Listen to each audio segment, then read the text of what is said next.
And naturally on pole position for this 104-lap race around Adelaide International Raceway is the master, Peter Brock, in the Holden Commodore.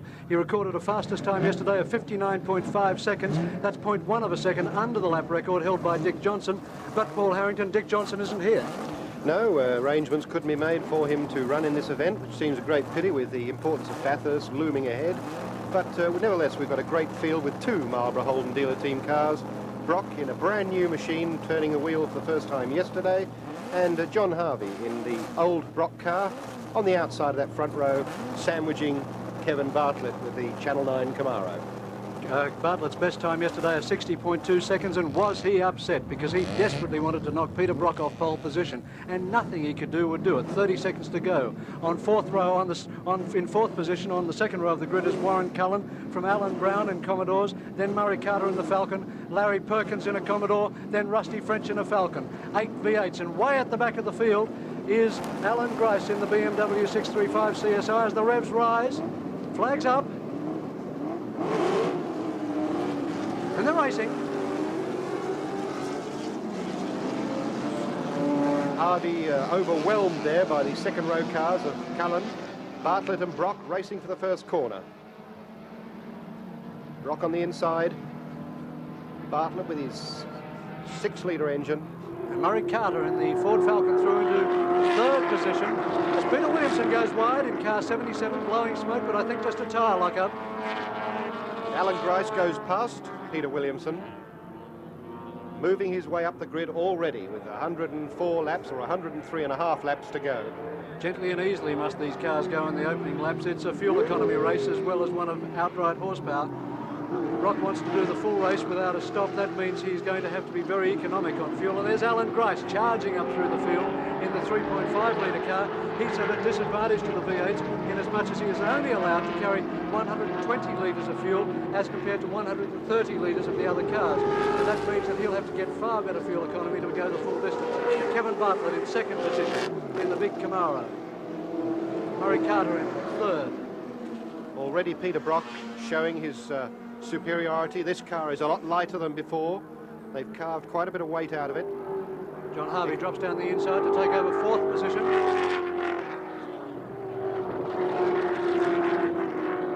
It's Warren Cullen there in fifth. And Alan Brown behind him in sixth place.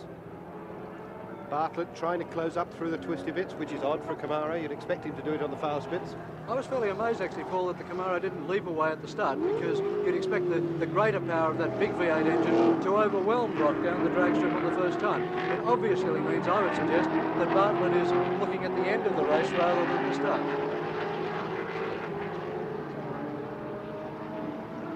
Brock coming in. Brock coming to the pits. Bartlett now in the lead as Peter Brock heads to the pits in this brand new motor car.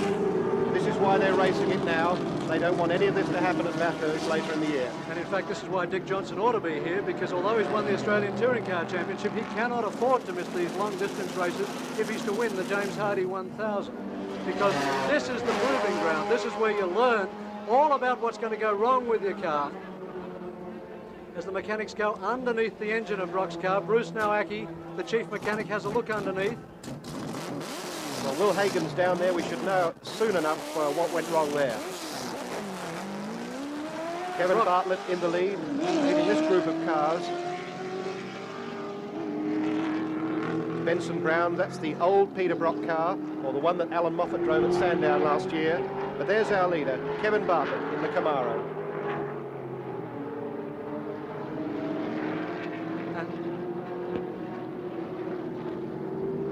In second position, Murray Carter. Murray Carter held second position in this race here last year in a brilliant dice with Brock for a quarter of the race distance, then dropped out with mechanical problems. In third place is John Harvey. And let's find out from Will Hagen now what happened to Peter Brock in the pits.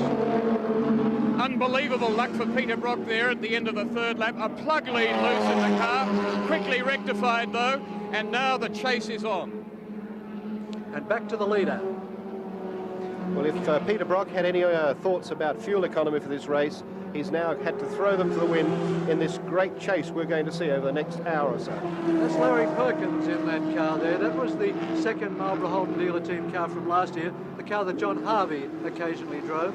And Larry Perkins to drive this for about 3/4 distance before he hands it over to the car's new owner, who's done only 5 races. And there goes Harvey, challenging underneath Murray Carter, and takes second position from Murray Carter. So Harvey getting very aggressive there, knowing the team leader, Peter Brock, is a long way back. And this is Harvey's first race since Bathurst last year. Hasn't had a race since then. Carter now pulls out again down the straight. The superior power of the 5.7 litre Ford showing. Harvey challenges him going into the bottom corner and keeps his second position. Harvey not prepared to back off there.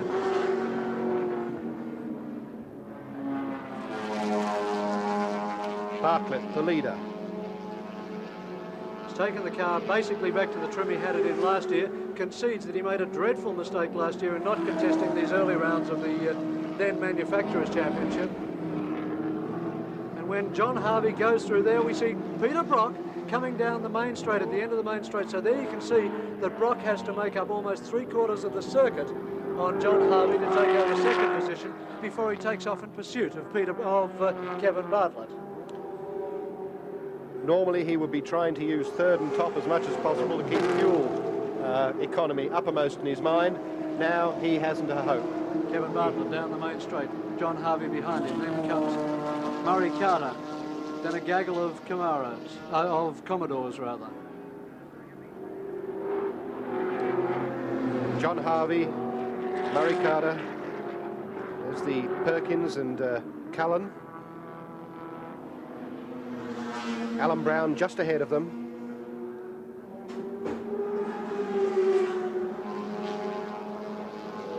Camaro going beautifully into the oval. Harvey locking up that wheel every time into that corner, Paul. They're running on 15-inch wheels because they couldn't get the 16-inch tyres for this race. The various strikes going on around the place have just absolutely made it impossible, and there was a furious activity in the pits this morning, changing over to 16-inch rims for all their spare tyres. So the suspension of those cars is really only vaguely dialed into 15-inch wheels. That could account for those lockups. John Harvey second position behind him, Murray Carter and the Falcon. Carter, an incredible enthusiast, worked most of last night, just changing things. Didn't think there was anything particularly wrong with the motor car, but just wanted to change them to make absolutely certain. Car 12 there, Warren Cullen, announced this earlier this month that his co-driver for the James Hardy 1000 at Bathurst will be none other than Alan Jones, the world champion. Car at the moment unsponsored. Cullen says it's costing him $175,000 to put the effort together. Alan Gruss in the 3.5 litre BMW, alleged to turn out 330 horsepower. Bartlett lapping as he comes onto the speedball. He'll do that a lot more times in this long race, 104 laps of the Adelaide circuit. Driving very softly, John. Has to do it at this stage. Got to conserve those tyres for one thing, because the Camaro puts a lot of pressure on the tyres. They've got the front tyres fairly well sorted out. They're using the Dunlop 021 compound, they're using Goodyears on the front rather, and using Dunlops on the back. They're not satisfied with the way the back end of the car is behaving at all, and have in fact requested new Goodyears from the importer, Alan Moffat, to try and make the Camaro handle even better again.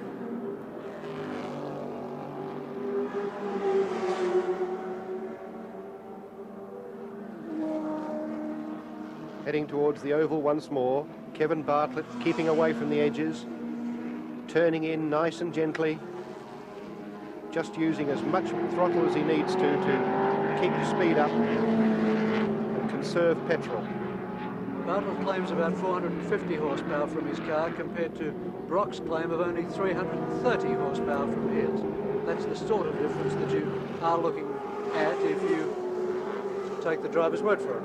Just lapping now the little Colt, 1600cc Colt, which is driven in this race by Rod Stevens and normally would be driven by Craig Bradkey, both Victorians, and the first time we've seen a Colt racing in touring car events.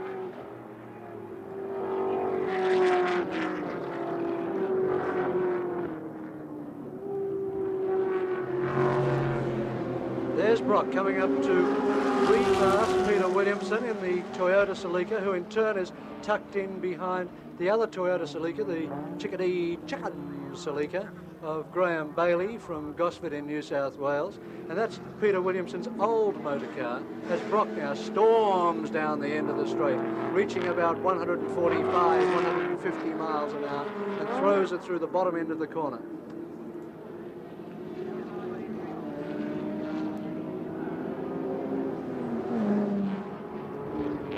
Kevin Bartlett passes the car most likely to rack up 9 points today. That's the John Bundy Mazda RX-7, which is the only car racing in the 3-litre class. So assuming that he finishes, he must get 9 points.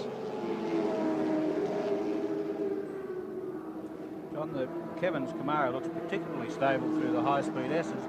I'd say the fact that he may have gone back to the original configuration has something to do with a couple of trips that he's had across to the States.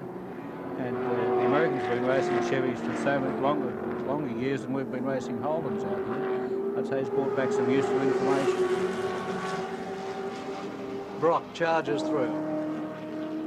He will not be happy about that mistake on the part of his preparers. And he is definitely making up time. The deficit would now be down to around about half a lap or maybe less. He would be obviously trying hard, but he'd still be having to spare the car, Paul, because he has a lot of petrol on board. So he has to, as it were, make haste slowly and spare the car for maybe another 30 laps, get some fuel weight off, and he can probably start to move it around a bit more on the road. What will he be doing to spare the car, Leo? What's the technique he'd be using? Well, if he starts throwing it around with a full load of fuel, he's going to slide the car and he's going to wear his tyres out. It's as simple as that. He has to be, as he is so good at, be smooth. He is past master of that. And as his fuel load comes down, he can then judge the fact that he can move his car a little more because the adhesion won't be too high on his tyres. They won't get too hot. And he's a perfectionist at timing his run. Kevin has to watch his pit signals, judge how hard he should drive, and again, he's got to look after his car, it being heavier.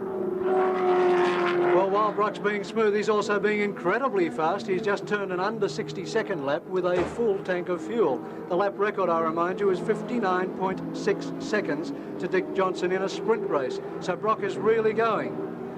And noticed also down the bottom there, he flicked the car rather than letting it slide through the corner. He flicked it into the corner, and there was very little pressure on the tyres for a long period, which would heat them up. Exactly right. Anyone who wants to learn about driving a car quickly over a long distance should go and watch Peter Brock. They'll learn more in one day than a lot of other people will learn in 5 years. Car 9, Kevin Bartlett, now into the S's. Just watch how smooth this man is too. A man of incredible ability, Formula 5000 racing champion, twice Australian Gold Star champion. Had an operation earlier this year to correct an ankle injury caused by a Formula 5000 crash at Sandown Park 2 years ago. His second major accident in a Formula 5000 car. Look at him working the wheel of the motor car to keep attitude off the motor car. And Will Hagen's in the pits. Let's find out what's going on. Alan Grice missed a gear getting into fourth a few laps ago, and he then had 2 goes getting into fourth as he came onto the main straight. A, he's got trouble. B, he won't be doing the engine any good by doing that. In fact, it's noticeable that he's taking the engine right up to the rev limiter because you can hear it start to miss as he's going for 4th gear on the main straight. So the BMW, I think, not running as well as they'd like. Well, Grice in heaps of trouble already, but this is what I said it's all about, a development exercise to work up to the ones that they want to win. The Hang 10 400 at Sandown Park and the James Hardy at Mount Panorama in Bathurst. Grice's mentor, in fact, Frank Gardner, is in England right now on a buying trip. Now look at Brock. He is coming up behind Harvey. He's made up all that distance. Just had a brief glance at it then. Idea of the pace has been in some of the lap times. Peter Brock, 1:04 seconds. Kevin Bartlett, 1:07. Grice, 1:1.9. Probably fairly much times we would have expected. There's Alan Grice up onto the bowl. Car 11, the BMW. 5-speed box in this car. Looks Superb-looking machine. Looks wonderful under the bonnet. 6 big injection trumpets just poking out there in a very simple engine bay. But you look at the peripherals around the engine, however, Leo, and it looks a bit messy. Price says he's had to do a lot of cutting and shutting underneath the bonnet to be able to fit everything properly, and especially with suspension angles that he's been trying to change. Well, John, they've had this car for some time. There's must be 6 or 7 months of development work that's gone into it now. It should be getting somewhere near its maximum potential. It's been very well done, and in typical Frank Gardner fashion, it was very thoroughly done. So I'm sure, I tend to agree with you that it's all building up to be right on the job for the Sandown race in September and then Bathurst in October.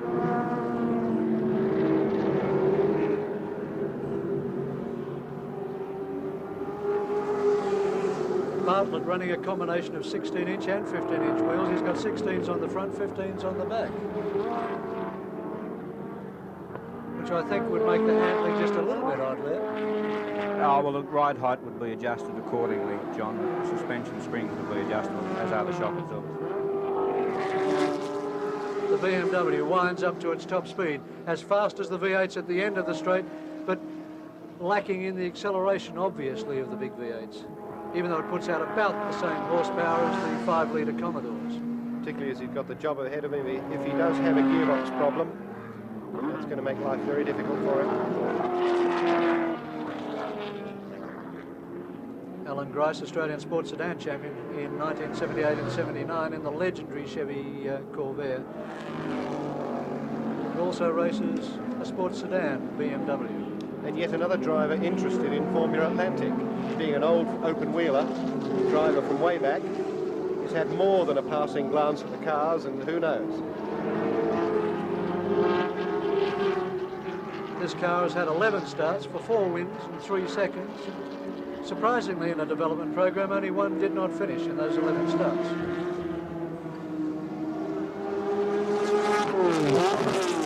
Hear that? Yeah, missed the gear again. Alan Grice is holding up his fingers to his pit crew. I think he's trying to indicate that he's having trouble selecting a gear. It appears to be 4th gear from where he missed that gear. And as most of the drivers in the long-distance races have a system of finger signals as well as their two-way radios in case the radios fail. And they have a little code so that they're able to advise their pits of what a problem may be if they're preparing for the possibility that they may have to stop. The pit men can then be ready with the appropriate remedy. Brock now comes up on Alan Grice to pass him. Will Grice make it easy? Brock locks up a wheel. Same problem as Harvey. Grice has had a series of aggressive and in fact almost, dare I say it, lunatic races at Amaroo Park in Sydney against Colin Bond recently. The two have clashed fenders. They've been most aggressive with each other. And Brock is 22 seconds behind Kevin Bartlett, the leader. Out of the slipstream. And that's the difference between the two cars at this stage of their development. Peter Brock just effortlessly passes Alan Grice down the straight. Grice would be wishing the straight was possibly another half a kilometre longer, because the BMW is quite effective through the air at high speed. He would tend to hold his own at the top end of the range against the hole. Well, indeed, Conrad Straight at Bathurst. Yes. He may have some earth-moving engineers trying to level off the mountain barrel. Peter Brock up onto the bowl. Behind him, Alan Grice keeping in sight and learning a bit about what Brock's Commodore can do. As Brock comes up to lap for the second time, the little colt, the VN Burrell and Rob Shute. 1 second a lap is the measure of Brock's advance. He's catching Kevin Bartlett by 1 second a lap at the moment. 21.6 seconds that last lap, compared with 22.7 for the previous one. Murray Carter is now the lure in front of Brock.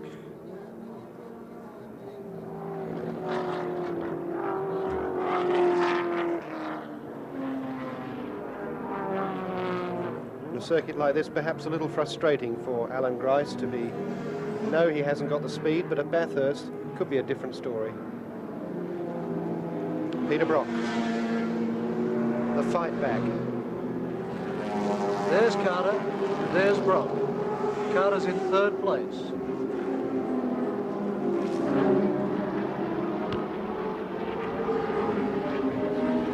We have some speeds of the cars at the end of the straight, John, rather interesting. Kevin Bartlett 140 miles an hour, Murray Carter 138, Peter Brock 137, Alan Grice 127, Peter Williamson in the 2-litre Toyota 113, Bob Holden in the smaller Escort 104.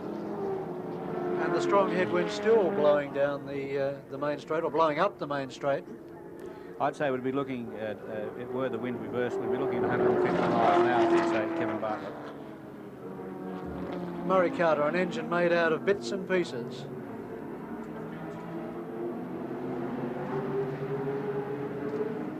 Peter Brock, an engine made out of beautiful steel and lovingly prepared over 5 weeks by his mechanics.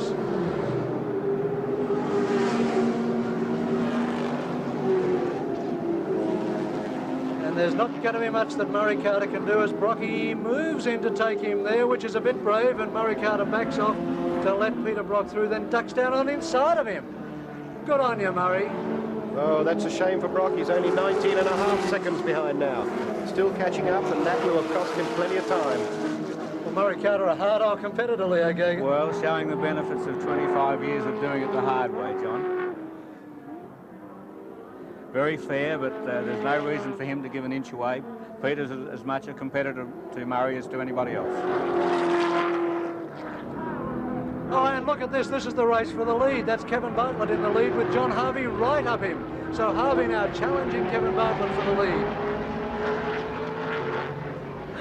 Obviously, Bartlett having some sort of a problem, which would account for Brock catching up so quickly. And certainly for Harvey. Possibly a traffic problem, Paul. Well, yes, it could be, but he lost an awful lot of ground very quickly there. It's something that Peter Brock has, the nice thing in the back of his mind. He knows that he's got John Harvey up there, making sure that Kevin can't relax. It's a very well-balanced team. Well, by the look of that slipstreaming duel down the straight, there's nothing much between them at this stage, which you would have expected from an engine of Bartlett's power. Well, there's only 3 or 4 miles an hour in the maximum top speed of the two vehicles. It's not a lot, particularly when he's being towed along. Some got extraneous... a piece of the car flapping in the breeze there. Wonder whether he could have hit somebody on the way through accidentally. Yes, it looks as though it could be a rubbing strip off the bottom of the body.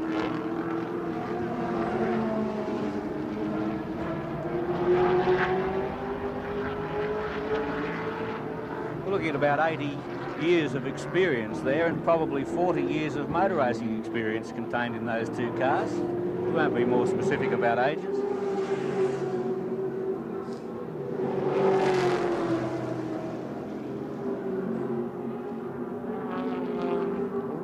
Meanwhile, out of sight, Peter Brock has disposed of Murray Carter, and he's now 18 seconds behind these two leading cars as John Harvey takes the lead. Harvey through. Kevin clearly pulled away and let Harvey have it. And as Harvey takes the lead at the end of 20 laps, John Harvey leads this 104-lap Endurance Championship at Adelaide International Raceway from Kevin Bartlett, then Larry Perkins in the Commodore, Alan Brown in a Commodore, Warren Cullen in a Commodore, and then the dice between Peter Brock and Murray Carter. So that puts Brock in 6th position in front of Carter, working his way back up from last after an early pit stop. Kevin Bartlett looks as if he's not going to take all that lying down, even though he did wave Harvey through.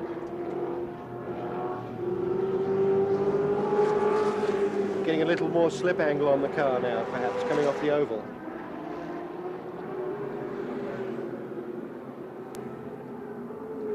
It's an interesting tactical situation developing here, because Kevin doesn't really want to tangle with Harvey.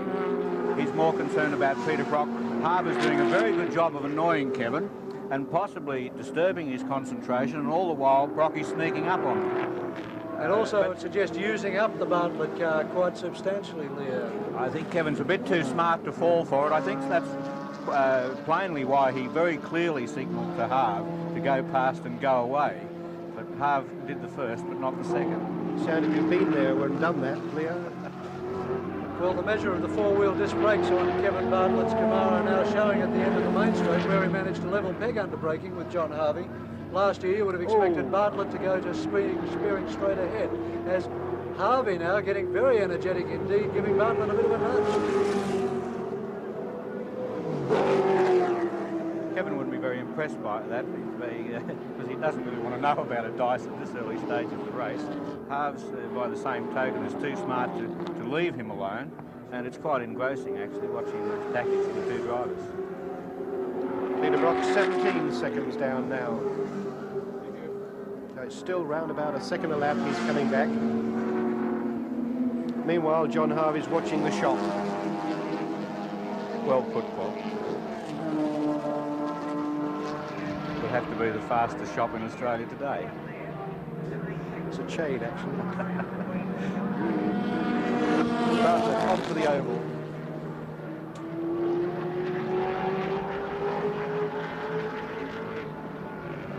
Harvey now dives down on the banking, right up on Bartlett every time through there. Not just going to fool Bartlett right now. He's just not going to have any of it, is he? Kevin's being careful to conserve his tyres around the banking because he knows he can accelerate away down the straight from Harve, and he's not going to be drawn into a tyre burning duel. He's using the capacity of the Chev to give him advantage down the straight, and he's just taking his time around the corners. If Harves wants to give him a little tap to say he's there, he's hardly likely to shift the Chev. Impressive how well the back markers so far have been getting out of the way. Yes, they're all fairly experienced people, Paul. We've raced against one another many times, the majority of these drivers. The better, smaller car pit crews tend to advise their drivers when they're about to be lapped so that they can make their plans accordingly and get out of the way with a minimum of fuss, both to themselves and the faster cars coming through. This time, John Harvey really giving Kevin Bartlett the knowledge that he's there. Because Harves hasn't driven too much this year so far. He's been very busily involved in the preparation of the cars for the dealer team. In fact, I suggested earlier today that they may have had to spray him with WG-40 to get the rust out of his system. Well, Harvey, in fact, has now been nominated team manager of the Holden dealer team, and probably, properly as such, he should take his place in the pits, and he spent most of his time this weekend justifying how he can manage it from the driving seat. Is that why I saw him walking around the pits with a bowler hat and a brolly? Well, two-way radios are wonderful things, aren't they?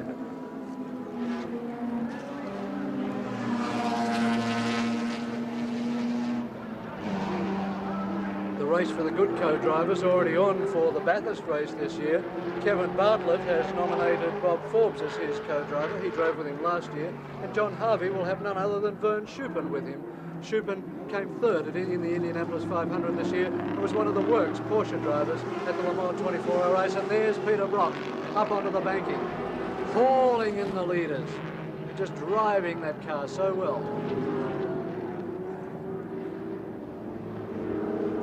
11 seconds. Brock back to the leaders. He comes up to overhaul Rusty French in the big Ford Falcon XD.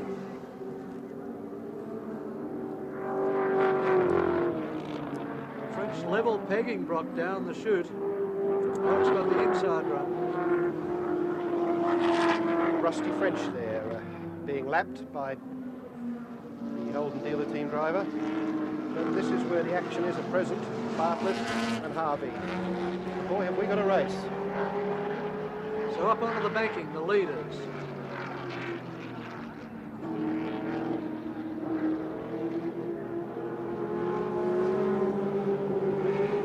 What are the chances of Harvey and Brock being able to talk to each other, do you think, on their two ways? I can't see why it wouldn't be possible. I'd like to be tuned into it at the moment. I think it would make very interesting listening.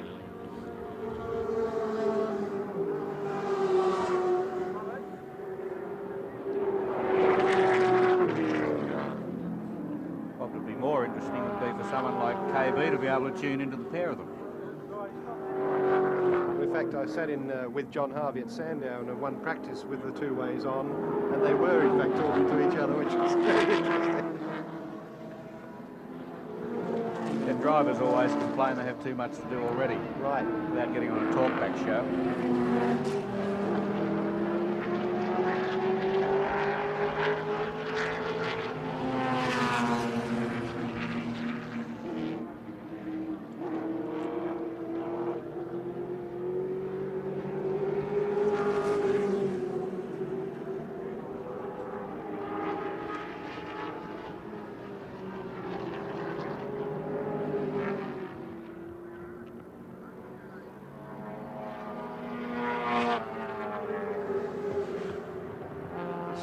house game looks like it's going to continue for a while, John.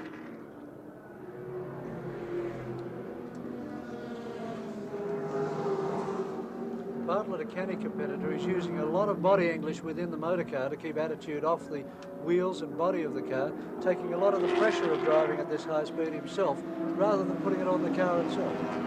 Yes, it stays like the races like these that make drivers enjoy driving in the winter far more. Doing this sort of work in 100-degree heat is rather a struggle because they're very well rugged up in their fireproof driving suits, and they don't really need any direct sunlight. It's actually ideal conditions for motor racing right now. The road is clean but cool, and the air is cool, allowing good cool air into the engines, and the cars would be giving their very, very best. Interesting fact about the two Holden dealer team cars. Peter Brock is driving without a brake booster, and Harvey has a brake booster on his car. Now, without the brake booster, of course, Peter Brock is being forced to use an awful lot more pedal pressure, stopping at the end of the main straight. And Harvey was telling me earlier he prefers it with the assistance of the servo, and he finds it far less tiring. Well, the theory behind not having the booster is something that we did many years ago with the Chargers, Paul, because it is very difficult to avoid locking up a brake with power boosted assistance under really severe braking conditions. And whilst the pedal effort is relatively high, it's a security precaution over a long event, because when a brake does lock up at the speeds these cars are doing, it's very easy to wear a hole clean through the tyre, and the next thing the driver has a trip to the bush. With a little over quarter distance gone, 30 laps of the Adelaide International Raceway, it's Kevin Bartlett in the lead from John Harvey, Larry Perkins in third position in the Holden Commodore, followed by Alan Brown, then Warren Cullen, Peter Brock in sixth position, some 15 seconds in arrear of the leaders. Then comes Murray Carter and Alan Grice in the BMW in eighth place. Well, that distance of Brock back to forward to Bartlett is now down to 14.2 seconds.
Bartlett, Harvey, still this battle going on, with Harvey making every effort he can to unsettle Bartlett. Meanwhile, only 8 seconds behind now, Peter Brock, the man who had to make the early pit stop with a plug lead off. And Peter Brock is up into third position, so there's nothing between him and the leaders but a few cars to be lapped. So Peter Brock has worked his way up from last position on lap 3 to be in third position in this race, and he's still got more than half the race to go.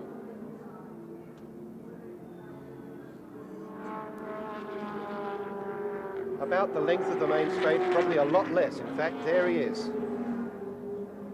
A lot less than the main straight. He has them in sight now, John.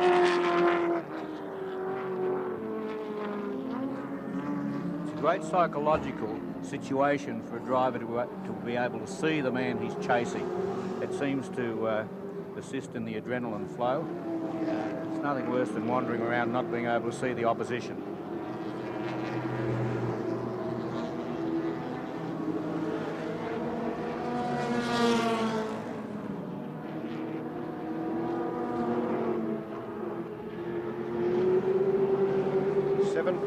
Seconds. So Bartlett has speeded up a little more. Presumably his pit crew will be telling him the situation. It's interesting to see that John Harvey is working his car quite hard. He's really doing an excellent job as a number 2 driver in harrying Kevin Bartlett. He's not too worried about maybe his tyres going off a little bit and having to slow later, because he knows that Peter Brock's going to come through and take over the job. I'm sure Kevin Bartlett will wishing someone else ran a Camaro with him. Going through a back marker there, who had to go into the agricultural areas just to avoid contact. Whoops. It was again brake lock up onto the bar. Murray Carter into the pits. So Murray Carter, who was lying in 7th position, again succumbs to the sort of mechanical problems which must make his life a misery as Will Hagan moves round to try and get a word with Murray Carter through the windscreen. What's the problem, Murray? We seem to have been having a problem with the rear tyre after we had that spin, whether it's either flat spotted or it's shredding, so we just stopped to check it. We had to make a stop, so we decided to make it before our time started to suffer. And what sort of conditions is the circuit in? It's very slippery. I don't know whether it's oil or whether it's a problem with our rear tyre, so I thought we'd better check. You're in 7th place up until then. Pity for the spin put you back. Well, it was unfortunate, but that's part of the business, so we'll just have to try and work our way back up again. So Harvey tries. Bartlett's coming in. I beg your pardon. No, Well, that was a most unusual approach to the corner. I think he really wants Harves to go away. Kevin made no attempt to take the fast line into that corner. Now he's going like Billy O down the straight. Most unusual. We've got Brock in picture there momentarily, so there are the first 3 cars. Now locking tyres, Bartlett. There's Brock just behind them. Now the length of 1 braking area away.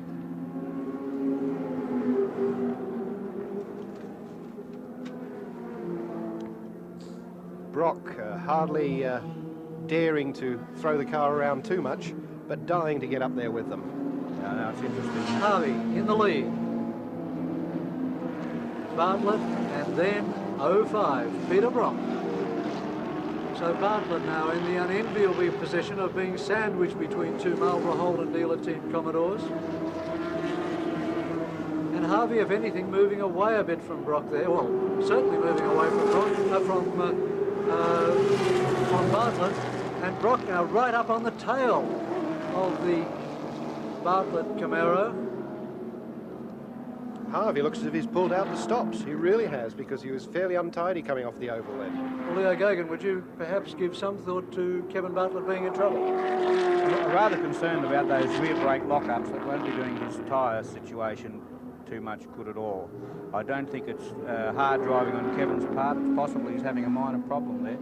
He's too far into this race now to be throwing it away by over-braking. I think he's having a little difficulty. So he gets the John Harvey Marlborough Holden dealer team Commodore off his tail and gets Peter Brock straight on it. The red-white car here filling his rear vision mirror. They just won't go away.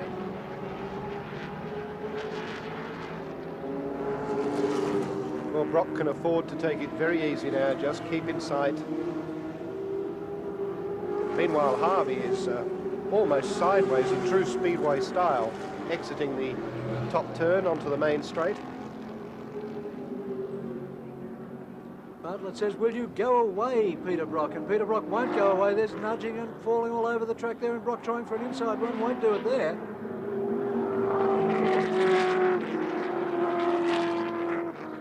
If it was anybody else but Bartlett, they would have had to have got off the road by now, without a shadow of a doubt.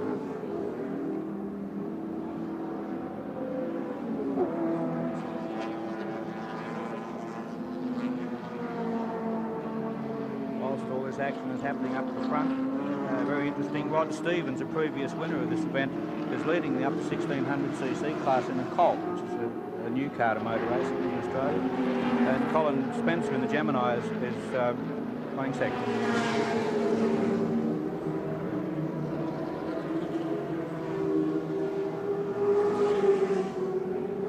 Oh, we're really getting it going now. Bartlett, a little sideways, a touch of opposite lock.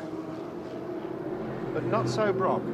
Well, Brock was waving there. I don't know if it was to his pit crew or to KB. I think it would be KB, but as we know, he turned his mirror up, so he can't see. That's right.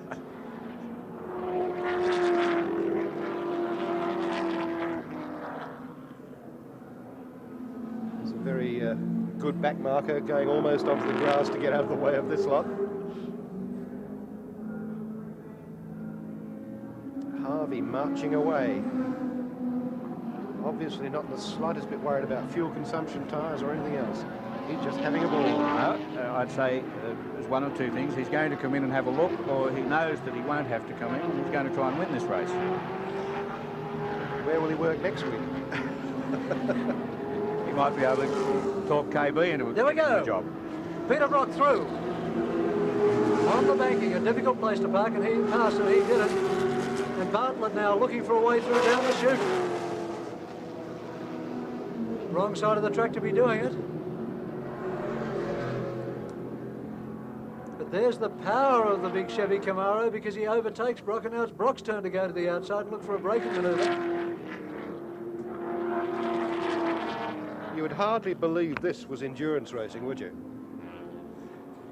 No, I think the sight of Peter in front of Kevin was a little bit red raggish. Peter Brock waving his hand out the window there. And a brake locker. It's pressed beyond human endurance, never mind Australian endurance, I think.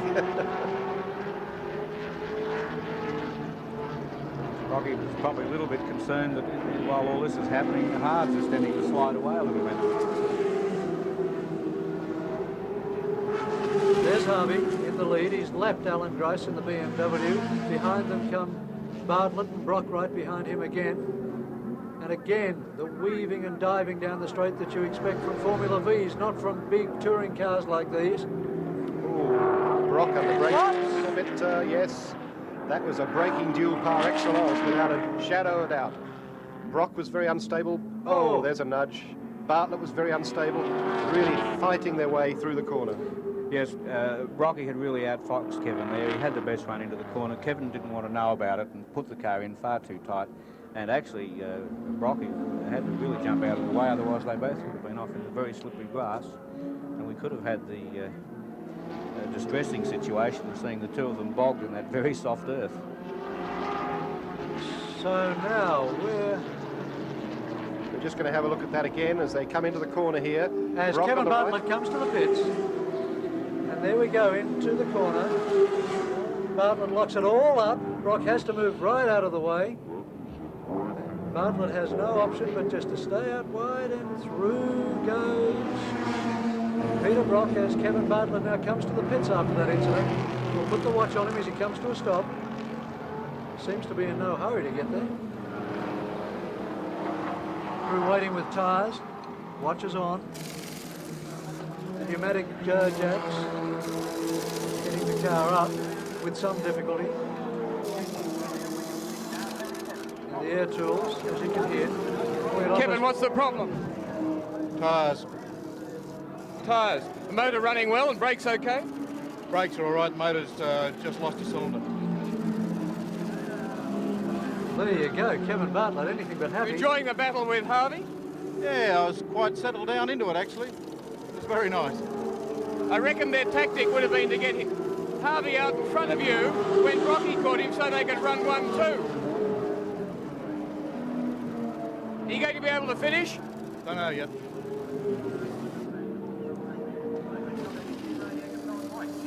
Well, rather terse, Kevin Bartlett. Leo? Well, we must put ourselves in Kevin's position. He really doesn't have too much to say. He's probably worrying about the problems. He's wondering what he's going to be told by the chaps that are looking under the bonnet. His mechanics would have had a look at the tyre wear on his car, the condition of his brakes, and he's sorting it all out in his mind. And he probably didn't feel like a chat at all. Will's a lovely fellow to have a talk with, but not under those circumstances. So now we come down to the Holden Dealer Team 1-2 dance. John Harvey in the lead, Peter Brock, the team leader, behind him. Will it remain that way on the road?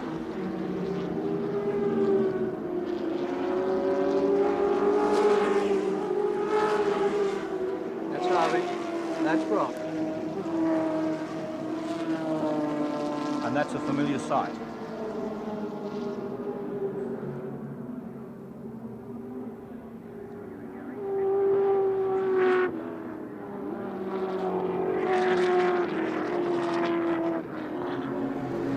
over the years, Brock makes some incredible comebacks. There's Kevin Bartlett's engine. Look at that huge intake for the big Holly carburettor up on top. Okay, it's play around down the side of the motor car, reaching down into the plug area. Obviously a difficult situation here for Kevin. A very long stop. Virtually putting him out of the running in this event anyway. But And there's the answer. That's yes. Kevin Bartlett getting out of the motor car, telling the lads there doesn't really seem to be much point in rushing the effort.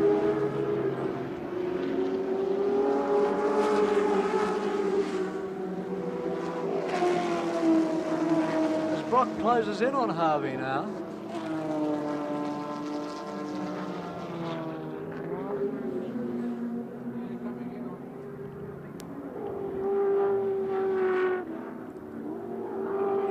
Must have hauled Harvey in by 2 seconds on that lap. I think we're starting to see some team tactics here now and team driving. And Peter might have rang Harves up and reminded him who signs the paychecks.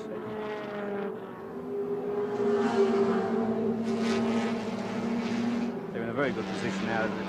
We don't have the exact gap, but it'll be interesting to get the gap back to the third place car of Larry Perkins. These pair can now dictate their own pace for the remainder of the race, which is still considerable.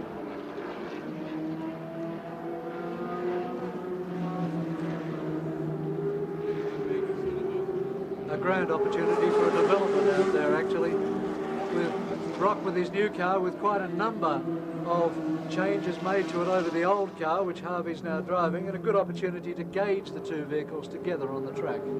well, in answer to your question, it's 12.5 seconds, that gap, Leo. Thank you, Paul. And Peter Brock we're takes just the over lead. half distance now, so anything could happen still. And Will Hagen's in the pits. A spark plug the problem down the back of the left-hand bank of cylinders. Ron Misson now with an asbestos glove on to get down in among the tremendously hot exhaust headers to try and replace that and hopefully continue. It may be, of course, that has done some damage to the piston in that cylinder, but Bartlett's still hoping that they can continue. Team Chief Ron Misson working on the car that had fought so well for the lead.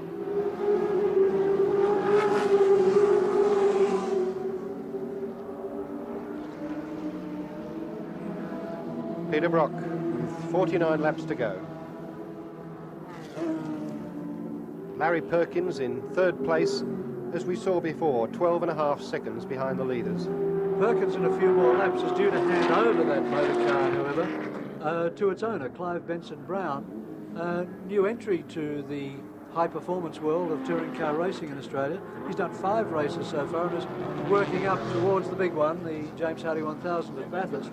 Benson Brown, however, 4 seconds a lap slower around here yesterday in practice than is Larry Perkins at the wheel. So to hand the car over to the new driver would perhaps be a mistake if the team wishes to finish third. Larry's how much obviously the car driving costs. very well after his couple of runs in the Pacific race earlier in the day, and he would be right in the groove at the moment, and that's a decision that the team are going to have to make. It's a very, very good effort for him to be up as close as he is. Of course, Benson Brown was another person talked into going motor racing by the inevitable Peter Jansen, just as Alan Brown was. And I think Peter may have hoped he was going to buy his car, but in fact he went out and bought the ex-Holden dealer team machine. It's obviously still as quick as it ever was because the times are very good. Car number 12 just lapped there by Peter Brock. Car 12 is Warren Cullen, making a comeback to motor racing after more than a year's absence, and himself working up to the big race later this year when he'll have Alan Jones alongside him. If you must go to Bathurst, there's nothing like going in illustrious company. Well, exactly. A few people were a bit bemused, I guess, as to why Cullen should win the world champion to be his co-driver. Cullen himself thinks it's because Jones wants to see the sport develop in Australia, would rather give some assistance to a developing driver rather than necessarily go with the established teams. It's an interesting theory anyway. An easy way of getting some very good sponsorship, I'd say. Which he needs, because he says he's spending $175,000 to develop 2 cars to go to Bathurst. He's got 3 men on staff full-time, massive transporter, and all that funded by a motor wrecking business of which he has 3 branches throughout Victoria. Well, he'd certainly need a budget like that to do those 2 cars, and certainly to afford Alan Jones, because in his position as world champion, he's entitled to and can expect to receive a very handsome fee for driving the car. At the same time, I'm sure we have people such as Peter Brock, etc., waiting to have a look at Alan and have a bit of a carve up with him in a saloon car, because they are experts at their craft, as Alan Jones is an expert at his craft in the single-seater Formula 1 car. And they are, to a degree, a small world apart in technique. There's Cullen sandwiched between the 2 dealer team cars, and he's giving absolutely nothing away to them because he's maintained that sort of position for a couple of laps now, losing not too much on Peter Brock at all, so he's driving very well. Cullen started racing only in 1976 when he persuaded the late great Max Stewart to give him some assistance at Bathurst. I'll never forget Stewart disappearing off the end of the chute actually when the brakes failed completely and having to pull a huge handbrake turn almost before he ran into spectators at the end of the run-off road. Since then, Cullen has always chosen good co-drivers. He's had John Walker from South Australia, with whom he finished 7th in the 1978 Hardy Ferodo 1000. And then in 1979, his last race, in fact, he had Graham McRae, the former Tasman champion, alongside him in the motor car. And Harvey has just gone by again, so Warren Cullen is lapped for the first time, I think. Cullen's chosen Garnet Bateson, an ex-Brock mechanic, to build his motor car. Bateson also is responsible for building the Tirana A9X, in which Tirana L34, in which Sir Jack Brabham made his comeback in touring car racing in Australia 4 years ago. Garney is an extremely capable and experienced Holden mechanic. That's an excellent choice, and I'm sure people look forward to seeing Garney back holding spanner. And there's the leader of the 2-litre class, Peter Williamson, who's obviously had a pit stop because he's spilling fuel everywhere, which means that he has a full fuel tank. And in fact, that was Williamson's tactic, that he was going to start the race using only 60 litres instead of a 100-litre tank and stop at half distance for a 1 churn of fuel, which gives him an extra 40 litres to get to the finish. He may also have stepped out of the car and put John Smith, the Australian Formula 2 champion, into the vehicle. It's his intention to run John Smith as co-driver later this year. That, in fact, is what has happened, John. And the tactic with the Toyota camp is for Graham Bailey in the second Toyota to attempt to go all the way through just to cover Willow's tracks. There we have Cullen hanging on to Harvey as they go through the corner at the end of the main straight. And the other back markers coming through.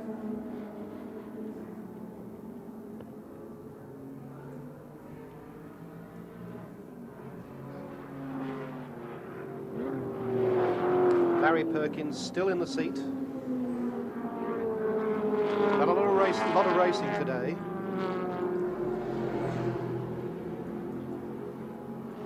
That's meat and potatoes to Larry, though, Paul. That's what he lives for. He'd stay there all day and all night if they let him.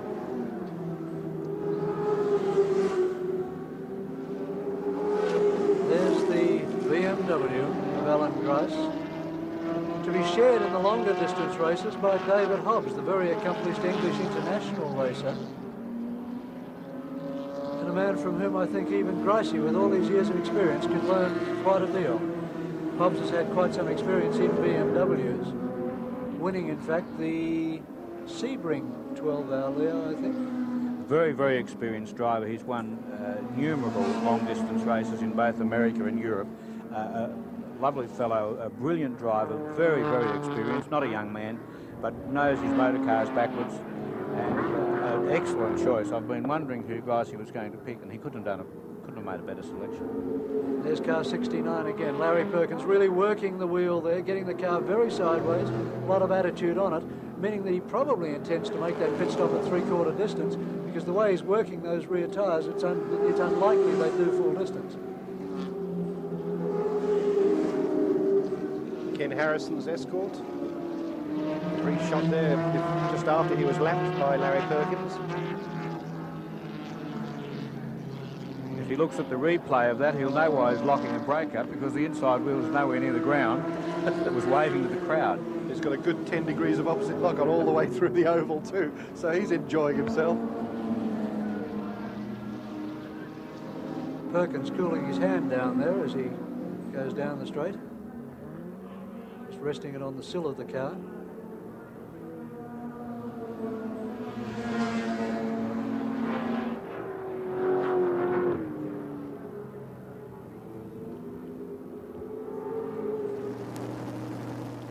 Rusty French in the pits there. Fuel. No action around the tyres at the moment. Churns going in the dry brake system at the rear of the car. Doesn't require the boot to be opened. There's a little flap in the top of the lid, and the can just goes straight through that and into a sealed entry into the tank.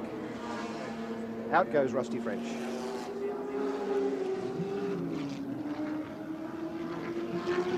Car 5, the leader, Peter Brock, comes up onto the speed bowl. Some third of the race remaining to be run. We'll wait to see whether Peter Brock is going to take a pit stop. Tyres.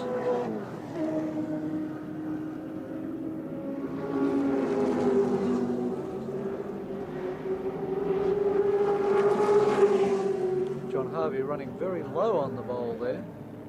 The Melbourne Holden dealer team set up in the pits, waiting for a pit stop with 2 left-hand tyres ready to be placed on a car. And Harvey certainly dropping back. He's dropped back now behind Warren Cullen. Yes, my goodness.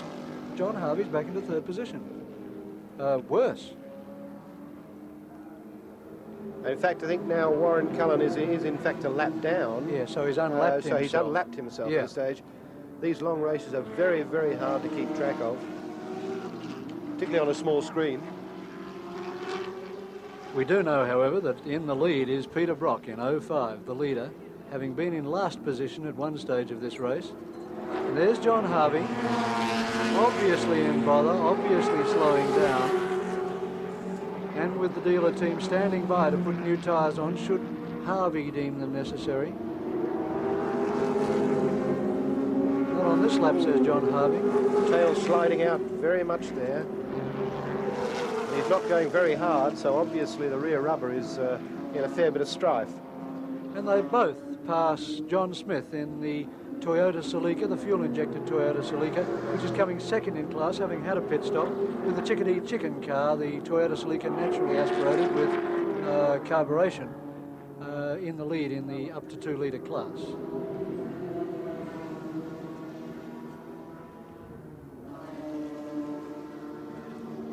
Harvey takes back the lead on the road from Warren Cullen, thus lapping him again.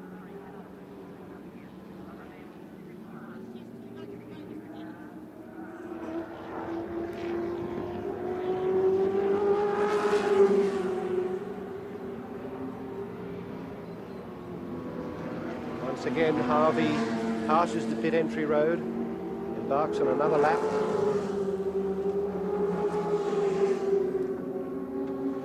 That time of the race with pit stops coming up, that the driver starts to imagine all sorts of things. The tyres feel as though they're going flat, the brakes appear to be worn out. He starts to worry about whether the engine's going off, whether he should wait and come in exactly as he's been instructed by his pit manager, or whether he should duck in and maybe have something looked at. Imagination really starts to get at a driver about this stage of the day. John Bundy, leading the 3 litre class, waves through Murray Carter and prepares to do similar duties for John Harvey, as Larry Perkins in 3rd position comes to the pits, car 69 coming to the pits, and it'll be interesting to see whether he does hand over to co-driver Clive Benson-Brown or whether Larry Perkins remains in the motor vehicle. Certainly Perkins is the faster driver. He's undoing the belts, I think, John. Yes, indeed he is.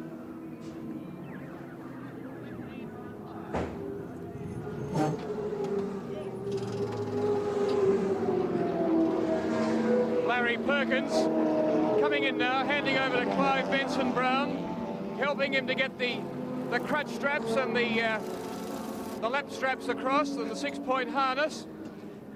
Larry's put the car into a beautiful 3rd place for him, in behind the dealer team cars of John Harvey and Peter Brock, running second and first respectively.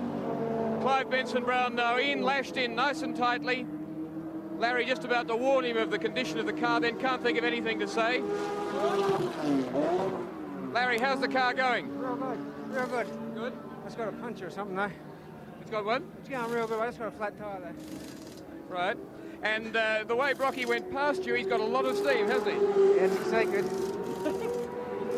But what sort of conditions the circuit in? Real good. Is it? Real good. You're enjoying the early part of the race. You had some company there for a while.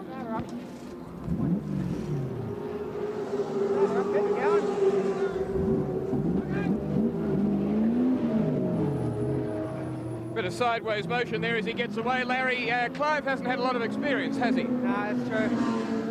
No. He hasn't had a lot of experience. How many races has he had? Oh, this is his 5th race and he's totally a newcomer and he's doing fine for that. He's doing it sensibly, learning slowly as opposed to quickly, and I think he'll be all right. How did he practice yesterday compared with your times? Oh, he had trouble, so the times weren't an indication at all. All right, well done, Larry Perkins. Good third place up to this stage. Thank you, Will. Quite a long speech there from Larry Perkins, really. Well, it is for Larry. 68.4 seconds they lost in the pits, and now it's up to Clive Benson-Brown to see if he can hold the third place that Larry Perkins has so finely forged for him. Larry out of breath there, Leo. Why Yes, would that be? Well, he's been working very hard all the afternoon, and with a deflating tyre, I'd say his last lap was probably fairly hectic. There's only 30 laps to go, and Clive Benson-Brown, given the lead that Larry has put him into, or the position that Larry has put him into, could well hold it. If, as Larry tells us, he had trouble yesterday, he may be able to improve on those times that he did. Underlines the points that this is a very physical sport, as well as being, you are just sitting in the car, but there's a lot of energy consumed. Oh yes, when Larry got out, I'm sure he felt as though he'd ran 64 laps. And the BMW comes to the pits. Peter Williamson there, standing outside the pits on the main straight, looking a little bit disconsolate, maybe wondering what to do. The car had a minor engine problem yesterday, just a minor electrical problem. It's possible it has recurred. They must be very disappointed because the car's been running beautifully. There's the BMW in the pits, Alan Grice. Full churner, 40 litres, going into the car at the back. Tyres going on the front left and rear left. The left-hand side, of course, which gets a lot of working here, and Will Hagan is with Alan Grice. Alan Grice, a puncture looks like about all you need on top of your other woes. Yeah, that's right, Will. Look at fella going down. We've just worn it out. It's very hard to get good rubber. You were having trouble getting gears earlier on. Yeah, I've lost 4th gear. If I have to use it, I've got to hold it in. It doesn't help. It also seemed to have a miss at high revs. Was that because you're taking it up to the rev limiter? No, it does seem to have a bit of a miss. It sounds like a float. But we can still finish the race. Who knows? Other than 3 or 4 problems, it's running all right. Yeah, well, I've got to earn my money today. Alan, give you a good indication of what to do before the major races? Oh, yeah, certainly. That's what we're out here for.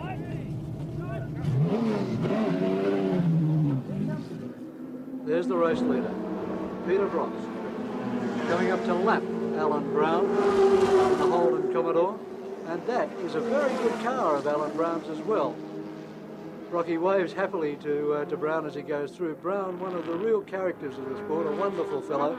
Went off the straight at the end of the straight in practice on Thursday when the brakes failed, spun it terribly into the infield, ripped out the suspension, did all sorts of body damage, and then got to work to panel beat it himself. He's a panel beater by trade, although he now runs a multi-million-dollar business. And he and Ron Wanless, his co-driver, both panel beaters by trade, although both very successful businessmen, got down to the business of fixing their own mistake. It's great in latter years to be able to fall back on the original trade, John. Well, of course, their sort of panel beating, though, is with multi-$1,000 trucks, which I don't know whether it's actually beating. Beating to death. Brown enjoys his motor racing no end, in fact, as Brock goes through the 2-litre series leader, Graham Bailey in the other Toyota Celica. Brown enjoys his motor racing so much that he's built a magnificent Taj Mahal of a pit accommodation. It has everything in it, including a sauna. He doesn't need a sauna at the moment because he's getting a 130 mile an hour one out there in front of us. Peter Brock in the lead.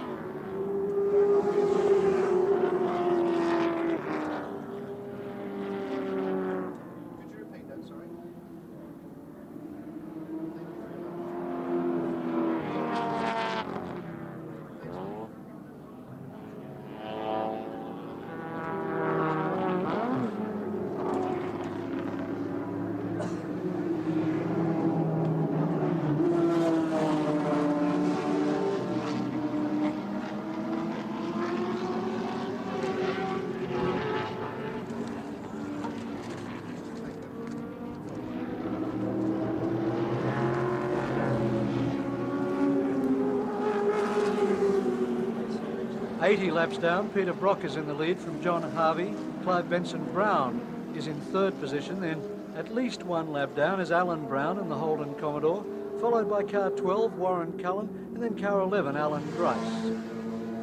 So with 24 laps remaining, Peter Brock goes on his winning way, and it must be a wonderful feeling for him to be out there with a clear track after the last 6 months of chasing Dick Johnson all round the Australian Touring Car Championship. Johnson won 5 of the rounds, Brock won only 3. Significantly, Brock says that he never once passed Johnson on the road when Johnson wasn't in trouble. He says the power of Dick Johnson's Big Falcon is just something to be believed.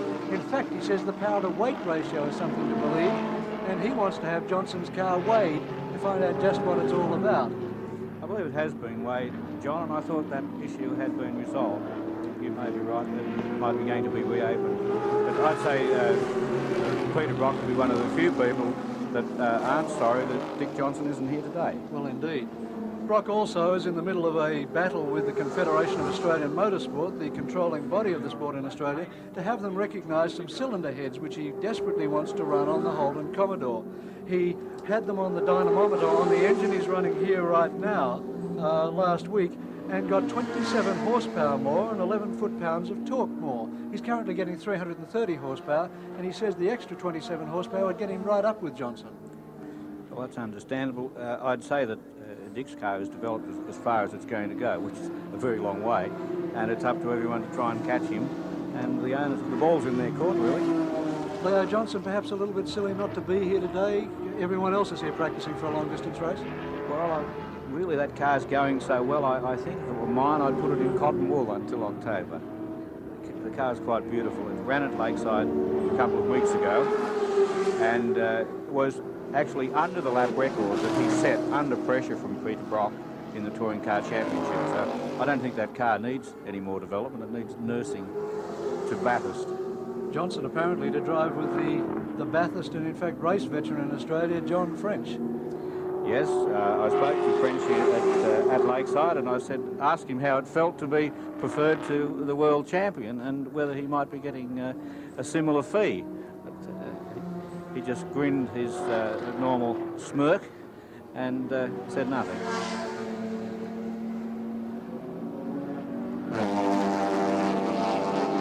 French, in fact, a very proud dad. His young son is really carving a name for himself in motorcycle racing at the moment. It may not be too long before we see another French on the tracks in regular competition.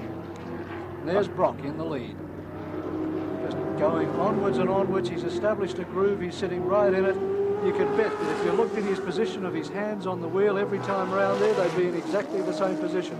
Shields his eyes now down the straight as the setting sun gets right into them, and it must be very difficult to judge braking points at the end of the straight when you're driving straight into the sun.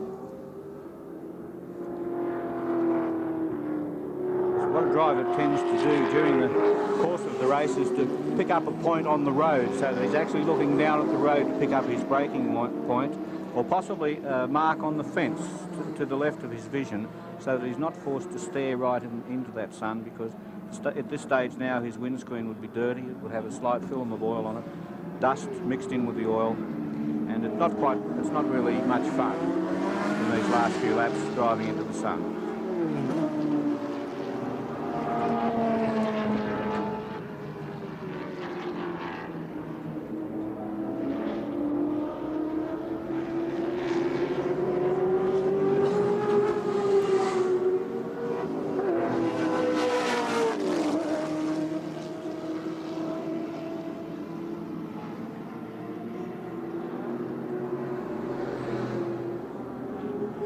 That's Clive Benson-Brown in third position, being lapped now by Peter Brock. So Benson-Brown backing off a little bit. He's had his pit stop, of course, so that'll probably be 2 laps down on Peter Brock when you come to think of it, because he had 68 seconds, I think, 68.4 seconds in the pits. So Benson-Brown double lapped by Peter Brock and still in third place.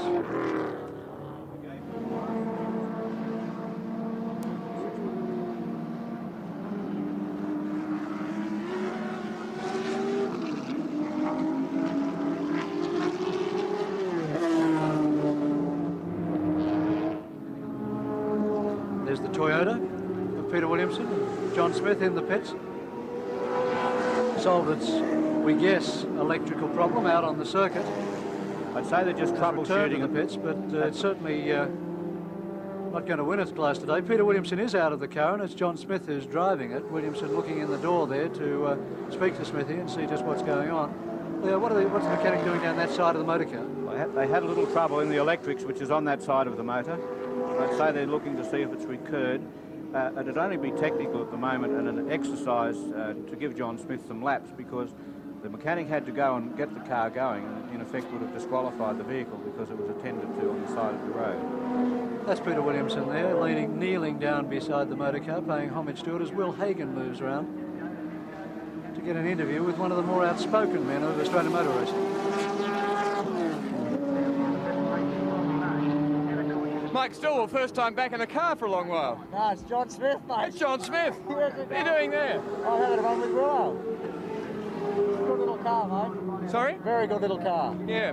Peter had a spin earlier, flat spotted a tyre, I presume? Yeah, they just changed it now, mate. It's pretty good, though. It should be all right. The car in good shape? Yeah, the coil lead fell off twice. It's about the only problem it's had. You're keeping a busy boy today? Too busy. All of it just about ready to go. What do you rev it to, John? Willow's been using about 8.5, maybe 9. I'm using about 8 myself. What's he told you about track conditions? It's very slippery, Will. It seems like it's been slippery down the bottom and also off the bowl.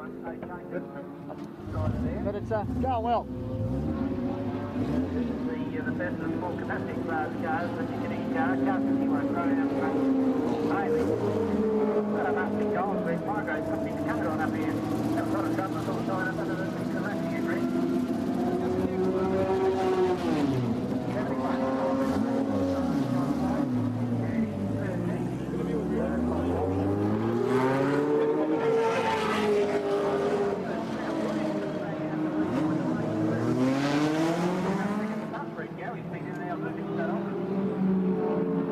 I was watching over the entry to the bowl earlier, Peter Williamson, and I saw you have a spin. It's a bit unusual. Yeah, I locked a brake going into it, and I had no choice but to let it go. I was trying pretty hard because the coil wire continually falling out, and I don't know why, we just can't keep it in, and I tried to make up some time, and I was going pretty quickly, and one of those things, made a mistake. You had a problem earlier in the race with Graham Bailey, to whom you, of course, sold the car. It seems a bit of an error, the way he gives you all this trouble. Yeah, oh, well, the car's exactly the same as mine, and we don't keep anything from him, and he's driving very, very well. In fact, he's getting too good. We'll have to do something about it. He has improved in recent times, hasn't he? Hasn't he ever? Yes.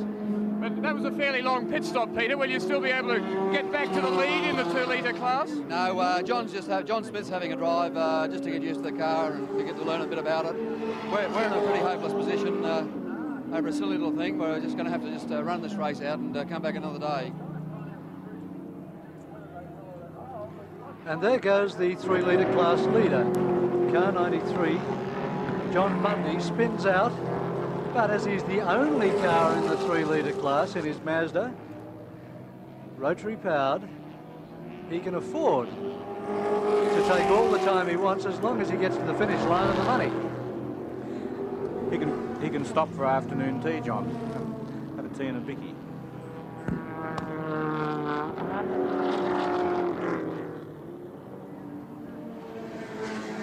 Harvey still hasn't stopped.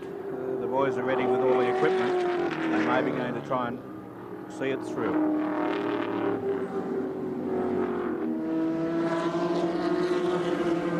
And with 90 laps gone in the race, 14 remaining, Peter Brock and John Harvey lead the first round of the Australian Endurance Championship for 1981 by an incredible 3 laps from Clive Benson Brown, then Alan Brown. Right.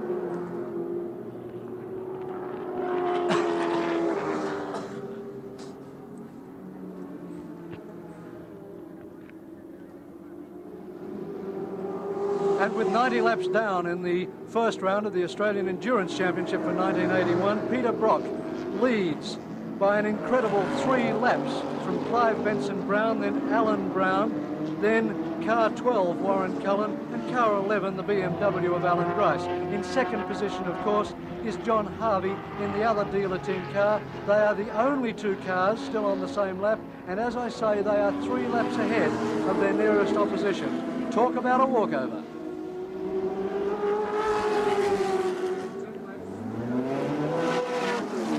Second position, John Harvey.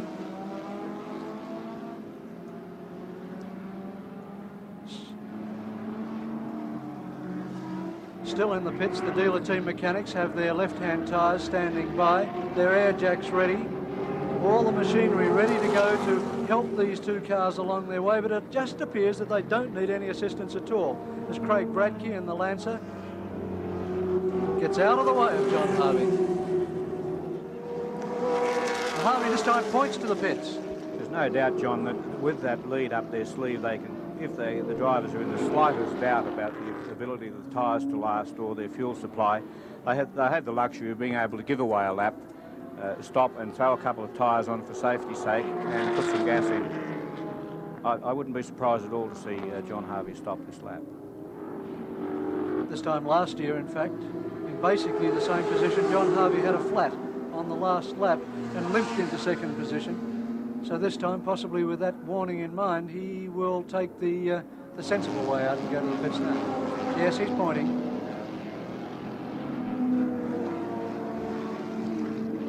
It'll be interesting to get a time on this pit stop. The Marlborough team, who are brilliant at their work, and they're renowned Australia-wide for their efforts. 3 laps around here is about 2 3/4 minutes, so that's how much time Harvey has to spend in the pits before he loses his second position. He'll need less than a minute.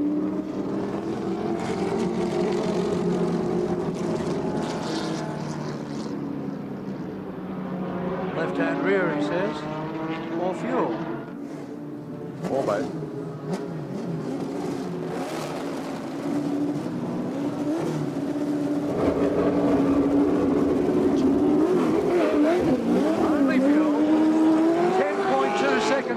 Well, as you can see,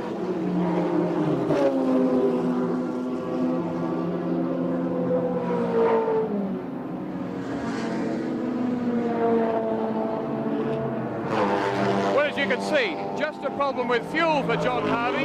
One quick churn or part of a churn and he was egg out again in a ferocious pace. His lead and Peter Brock's lead over the 3rd place car is 3 laps. So his position's in no way prejudiced at this stage, with about 8.5 laps to go.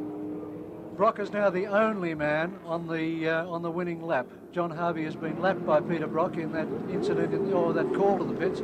So now Peter Brock's got it all to himself, 1 lap ahead of his teammate, and with them nose to tail on the track, it looks like it's going to be one of those Butte 1-2 finishes of which press photographs are made. It's what team managers wish in their dreams, and they don't see them often enough. That was a very good pit stop from the time the car actually entered the pit row until the time it accelerated away. It was a total of 20 seconds. Excellent. Only actually motion is only 10 seconds. Only 7 laps remain in the race. Less than 20 kilometres. It'll be interesting to see whether John Harvey's car was maybe getting some surge, or whether it was low, really running out, in which case Peter Brock might feel like whipping in and throwing a few litres in just for security. No doubt they're on a 3-way hookup, all having a little talk about it at the moment. Well, Alan Grice back there, who's in 6th position in the race, is hanging on quite nicely, thank you, to the tail of John Harvey's car, indicating that the pace of the race is certainly slowed to one which is comfortable for the Holden dealer team.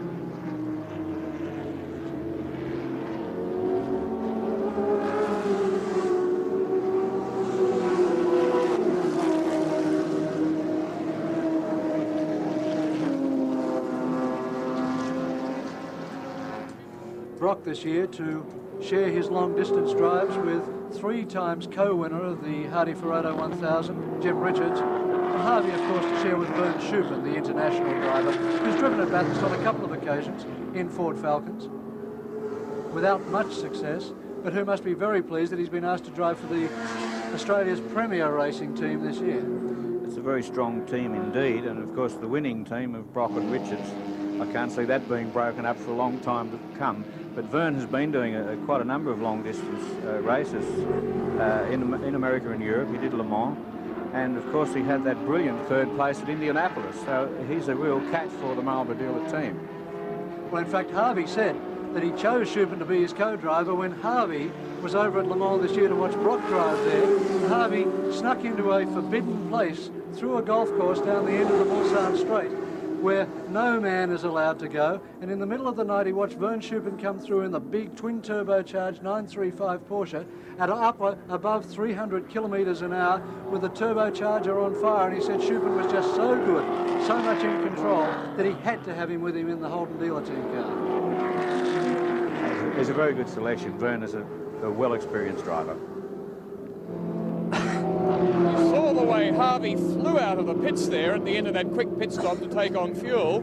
He actually did it under a red signal at the end of the pit lane here. There's a green and a red baton held out, and there was another car going by down the straight at full speed, and therefore he was being shown a red baton as being observed, and now it's being discussed by the clerk of the course as to whether he should suffer some penalty for it. It's a bit of a pity if he does, because he had sufficient lead, some 3 laps over the 3rd place car. He and Brock are in front. So he didn't need that sort of urgency, although of course a driver is wound up and doesn't appreciate that at the time. But John Harvey, still in 2nd place, could suffer some penalty. As soon as we get news, we'll bring it to you. Leo Gagan, races have been lost in that circumstance. Yes, it's a difficult thing that the officials have the safety of everyone in mind. They have to enforce those rules. I'm sure they'll look at it sympathetically. If there wasn't too much danger, John may escape with a reprimand.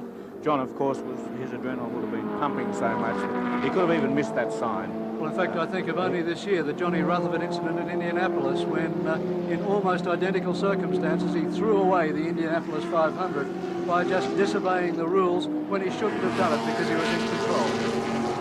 It's a difficult situation. Fortunately, the rules are administered in a good spirit, and I would suspect that it won't go past a little chat with the clerk of the course. 3 laps remaining in this, the first round of the Australian Endurance Championship for 1981. And Peter Brock out to put big points on the board, but look how close Alan Grice is there to John Harvey. There is absolutely nothing between these 2 cars in the closing stages. Not on the same lap by 3 laps, but at the same stage. It's interesting to watch just their individual performances on the road and see that Grice certainly is capable of getting himself on a pace and staying with a car like Harvey's. Of course, we don't know particularly what condition Harvey's car's in. That's the distance back to Harvey. Harvey dropping a little bit back from Brock. And the positions as we enter 100 laps.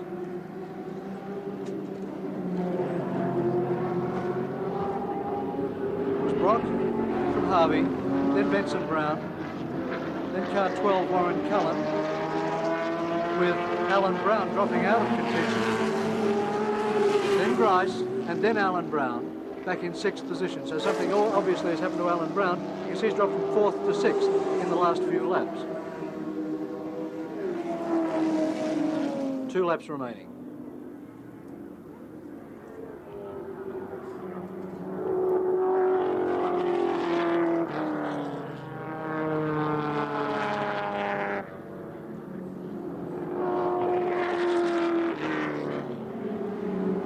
Peter Brock's earned his pay today, John. Indeed he has. he'd be a happy man with the rest of the endurance championships coming up. There are 4 rounds of this endurance championship. Oran Park in August, then the Hang 10 400 in September at Sandown Park, and then finally Surfers Paradise on November the 1st. In between that, the CRC 300 at Amaru Park in a couple of weeks' time, and then of course the big one, the James Hardy 1000 at Bathurst on October the 4th. The CRC 300 is where we will certainly see Dick Johnson putting in an appearance. That should be worth going a long way to have a look at. 2.41 kilometres of the Adelaide International Raceway remaining.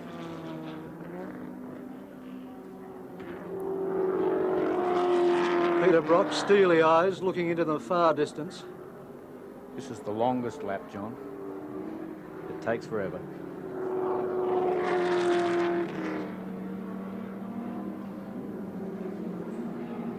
Rocky's concentration is intense now as it was at the opening lap. He knows he can't afford to drop concentration, lucking up an inside left front there. As the team has done on a few occasions on the off-camber entry to the bowl. And here comes Peter Brock through the final corner to win the first round of the Australian Endurance Championship for 1981. Peter Brock. Glenn Dix, the starter, giving him the proper plaudits. John Harvey, second position. Alan Grice goes through right behind him into 5th place, 3 laps behind. Now we wait for car 69, Clive Benson Brown will take 3rd position with a lot of thanks to Larry Perkins. And there's the crowd. A bit cold at this time of the afternoon, but toasting the success of Peter Brock the way that Australians should in Stubbies.